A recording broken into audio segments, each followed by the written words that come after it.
All right, get ready. As you can see from the title of this video, Greenland is next. Now, I just watched this entire press conference with oil and gas executives at the White House, and it was talking about Venezuela and all of that. And so that part of it is in some sense obvious. There's a lot of stuff behind the scenes and who knows, some of the conspiracy type stuff. But what was interesting was there was a question that somebody asked about Greenland. And so I want to take a look at this quick clip and then we can talk about it. How much money are you thinking of giving people in Greenland to get them on board with a possible U.S. takeover? I'm not talking about money for Greenland yet.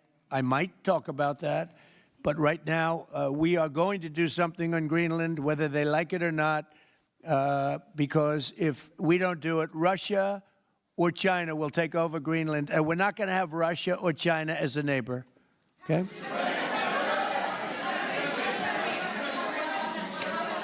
I would like to make a deal, the easy way, but if we don't do it the easy way, we're going to do it the hard way. And I'm a man, and by the way, I'm a fan of Denmark too, I have to tell you, and they've been very nice to me.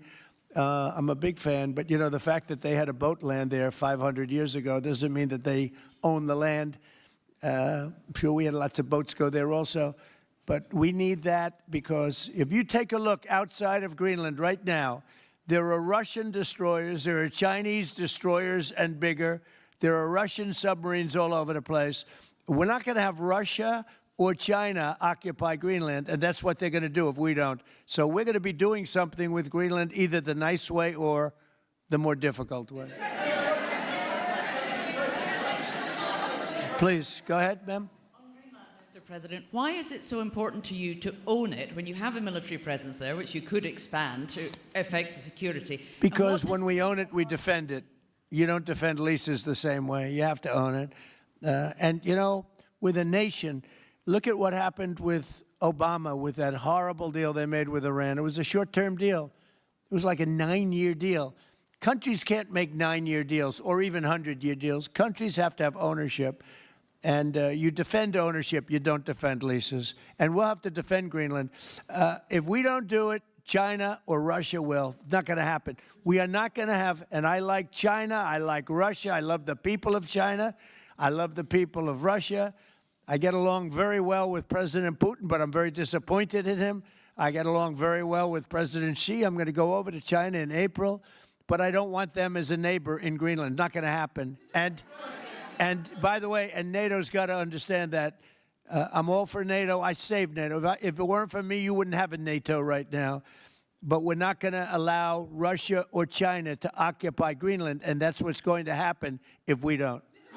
So what is crazy about this is that people are not taking this as some kind of joke. As soon as Venezuela and all of this stuff happened and how you encroach upon something for which people thought it was conceptually impossible for something like that to happen, now people are on their toes thinking, okay, well, maybe this is actually serious. And Greenland is, in some sense, as you said, the easy way or the hard way is going to happen. And so I want to make a couple of quick points here. Number one, look at how he conducted himself during the Q&A, the sequence of questions for which he was asked and bombarded with, and he was able to conjure up this answer for which, strategically speaking, from the China and Russia perspective, as well as with the example of the lease and how you go about doing that, meaning that he, understands real estate and all that stuff, strategic importance. He was able to handle this, and he was able to go off the cuff and talk about this. And two, more importantly, is that there's something else going on here with regards to strategic importance of land, of geography, and something else. A lot of people are talking about what is Greenland